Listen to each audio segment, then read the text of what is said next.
Hello दोस्तों, फिर से हाजिर हूँ क्लास 12th फिजिक्स का एक बहुत ही इम्पोर्टेंट क्वेश्चन लेकर, जो यूपी बोर्ड में पूरे के पूरे 5 अंक का पूछा जाता है। यानी यह क्वेश्चन यूपी बोर्ड 2024 के लिए बहुत ही इम्पोर्टेंट होने वाला है।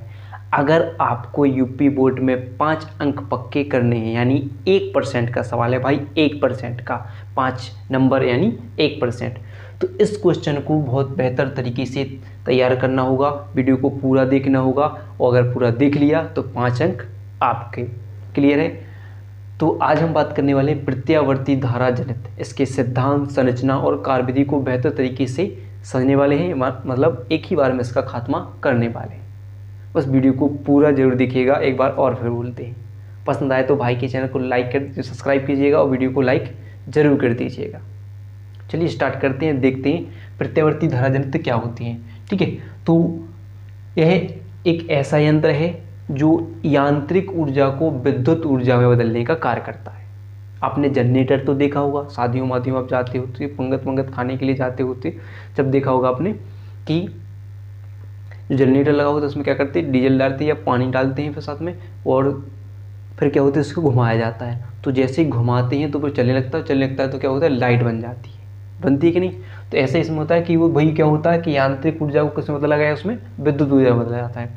तो जो प्रत्यावर्ती धारा जनित क्या होता है, एक ऐसा यंत्र होता है जो यांत्रिक ऊर्जा को विद्युत ऊर्जा में बदलने का कार्य करता है। और यहाँ पर देखो एक मेन लाइन खींचिए कि मेन पॉइंट होता है कि विकल्प में पूछा जाता है कि विद्युत प्रत्यावर्ती धारा जनित किस सिद्धांत पर कार्य करता है। तो देखिए यह विद्युत चुम्बकीय प्रेरण के सिद्धांत पर आधारित है। किस पर? विद्युत चुम्बकीय प्रेरण के सिद्धांत पर आधारित है।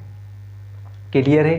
किस पर आधारित है प्रत्यावर्ती धारा जनित? तो विद्युत चुम्बकीय प्रेरण के सिद्धांत पर आधारित है। फिर देखिए सिद्धांत की बात कर लेते हैं। तो पहला पॉइंट तो वही होगा कि यह विद्युत चुम्बकीय प्रेरण के सिद्धांत पर आधारित होता है, यानी कार्य करता है। और जब किसी कोई चालक से बद्ध चुंबकीय फ्लक्स में परिवर्तन होता है, कोई चालक है और चालक में क्या हो, चुंबकीय फ्लक्स में परिवर्तन, चालक के चुंबकीय फ्लक्स में अगर हम परिवर्तन होता है तो उसमें विद्युत वाहक बल उत्पन्न हो जाता है। क्या उत्पन्न हो जाता है? विद्युत वाहक बल उत्पन्न हो जाता है, जिसे प्रेरित विद्युत वाहक बल कहते हैं। क्या कहते हैं? प्रेरित विद्युत वाहक बल कहते हैं। क्या पढ़ लिया हमने कि अगर कोई किसी चालक से बद्ध चुंबकीय फ्लक्स में परिवर्तन कर दें तो उसमें क्या उत्पन्न हो जाता है, एक उसमें विद्युत वाहक बल उत्पन्न हो जाता है और जिसे हम प्रेरित विद्युत वाहक बल कहते हैं। यदि जो परिपथ है अगर बंद हो, जो अभी हम बात करने वाले हैं परिपथ के बारे में, यदि कोई परिपथ बंद हो तब उसमें अगर हम क्या करें, विद्युत धारा, जो परिपथ बंद हो तो उसमें विद्युत धारा प्रवाह होने लगती है, जिसे प्रेरित विद्युत वाहक यानी प्रेरित धारा कहते हैं। क्या करते हैं? प्रेरित धारा कहते हैं। क्या किया? बल लगाया, बल उत्पन्न किया। क्या? कौन सा? प्रेरित विद्युत वाहक बल उत्पन्न किया। और यदि परिपथ पूरा बंद हो तो उसमें एक प्रेरित वाहक यानी प्रेरित धारा प्रवाहित होने लगती है, यानी विद्युत धारा प्रवाहित होने लगती है, जिसे हम प्रेरित धारा कहते हैं। क्लियर है? इतना हो जाएगा। क्या होगा कि कोई फ्लक्स में अगर परिवर्तन हो तो एक विद्युत बल उत्पन्न हो जाता है, जिसे हम क्या उत्पन्न है, विद्युत वाहक बल उत्पन्न हो जाता है, जिसे हम प्रेरित विद्युत वाहक बल कहते हैं। ठीक है, प्रेरित विद्युत वाहक बल कहते हैं। यदि जो परिपथ बंद हो तो उसमें जो आपकी क्या विद्युत धारा प्रवाहित हो रही है उसे क्या बोलेंगे? प्रेरित धारा कहते हैं। क्लियर है? अभी और आगे हम समझने वाले हैं। और फिर देखिए सबसे पहले मेन पॉइंट, आपको चित्र बनाना चाहिए, यानी इसका संरचना बनानी आनी चाहिए। आपको बिल्कुल एक एक पॉइंट आपको इसका बनाना आना चाहिए। ठीक है, फिर देखिए संरचना के बारे में जानते हो। संरचना में देखिए सबसे पहले क्षेत्र चुंबक यहाँ पर देख लो, 2 चुंबक लगे हुए, एक N और एक S, उत्तरी और दक्षिणी ध्रुव वाले होते हैं, कहते हैं चुंबक के 2 ध्रुव होते हैं। तो N और S, तो देखिए यही एक शक्तिशाली चुंबक NS होता है। क्या होता है? शक्तिशाली चुंबक NS होता है, जिसके बीच किसी कुंडली को रखकर चुंबकीय क्षेत्र में लंबवत तेजी से घुमाया जाता है। तो कुंडली को रखा जाता है किसके बीच में? इन शक्तिशाली चुंबक के बीच में। इसी इन्हीं के बीच में, चुंबकीय क्षेत्र के बीच में क्या होता है, कुंडली को घुमाया जाता है। ठीक है, तो उससे सिंपल सी बात आपको बस इतना लिखना है कि यही एक शक्तिशाली चुंबक NS होता है बस। और इसी के मध्य क्या रखा है, कुंडली को चुंबकीय में रखकर तेजी से घुमाया जाता है, लंबवत रखकर दक्षिणावर्त दिशा में तेजी से घुमाया जाता है। फिर देखिए सेकंड पॉइंट होगा, यानी सेकंड पार्ट होगा इसका आर्मेचर कुंडली। आर्मेचर कुंडली क्या होती है कि ये आयताकार कुंडली ABCD होती है। क्या होती है? एक आयताकार कुंडली ABCD होती है। इसको जो एक लोहे की क्रोड यानी लोहे की छड़ पर तांबे के तारों को लपेटकर बनाई जाती है। किसकर? तांबे के तार को लपेटकर बनाई जाती है। आपने देखा होगा पंखे मंखे की अगर आप मोटर खोलो निकालो तो उसके अंदर एक इतनी मोटर निकलती है जो किसके बनी होती है, उसके अंदर तांबे के तार निकलते हैं, छड़ पर लगी होती है। तो वही बात हो रही।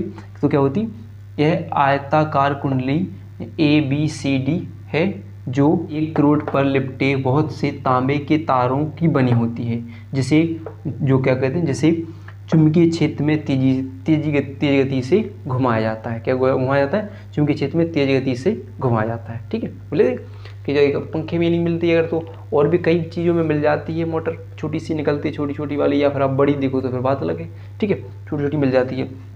ठीक है, फिर देखिए, फिर अगला पॉइंट होता है सर्पी वलय। सर्पी वलय क्या होता है? कुंडली के सिरे दो अलग अलग धातु के वलय, कुंडली के जो सिरे हैं, कुंडली के दो सिरे अलग अलग दो वलय, एक C1 और C2 से जुड़े हुए हैं। देखिए C1 और C2 से जोड़ देते हैं। ये वलय क्या कहलाते हैं? समकक्षीय होते हैं और तथा क्या होते हैं? कुंडली के साथ साथ घूमते हैं, यानी ये क्या कहलाते हैं? सर्पी वलय होते हैं। और किसके साथ जुड़े होते हैं? कुंडली के दोनों अक्षों यानी दोनों सिरों से जुड़े होते हैं और ये कुंडली के साथ ही घूमते हैं, घूमने का कार्य करते हैं, सर्पी वलय कहलाते हैं। फिर देखिए अगला पॉइंट होगा, यानी अगली पॉइंट को क्या होगा? बुरस। बुरस क्या होती है? तो ये कार्बन की दो पत्तियों से बने क्या होते हैं? दो बुरस, B1 और B2। देखिए कार्बन की दो पत्तियां B1 और B2 जो किसकी बनी होती है? कार्बन की बनी होती है। इनका एक एक सिरा दो वलयों के से स्पर्श करता है, यानी एक एक सिरा उनका किससे? सर्पी वलय से स्पर्श करता है। और एक सिरा क्या से यहाँ पर जिसमें धारा जा रही है, यानी यहाँ पर बल्ब हो सकता है या कोई भी परिपथ हो सकता है, तो इसमें उससे जुड़ा होता है। देखिए एक तो जुड़ा होता है किससे? सर्पी वलय से। दूसरा सिरा किससे जुड़ा होता है? वलय से स्पर्श करता है, तो तथा दूसरे सिरे को बाहरी परिपथ से संबंधित कर दिया जाता है, जिसमें धारा प्रवाहित यानी छोड़नी हो, या धारा निकालनी हो। ठीक है, जैसे बल्ब लगा सकते हैं जिसमें धारा उत्पन्न करनी हो, तो उसमें हम जोड़ देते हैं। एक सिरा सर्पी वलय से जुड़ा होता है, एक उस बाह्य परिपथ से जुड़ा होता है जिसमें धारा प्रवाहित करनी है, जैसे बल्ब हो सकता है। ठीक है, तो ये तो हो जाएगी इसकी संरचना। क्लियर है? ये हो जाएगी इसकी संरचना। तो फिर होती है इसकी कार्यविधि। तो कार्यविधि जैसा आपने सिद्धांत पढ़ा ऐसे इसको कार्यविधि समझिए। सिद्धांत की जैसे ही क्या होती है? इसकी कार्यविधि होती है। फिर अगला पॉइंट हो जाएगा अपना कार्यविधि।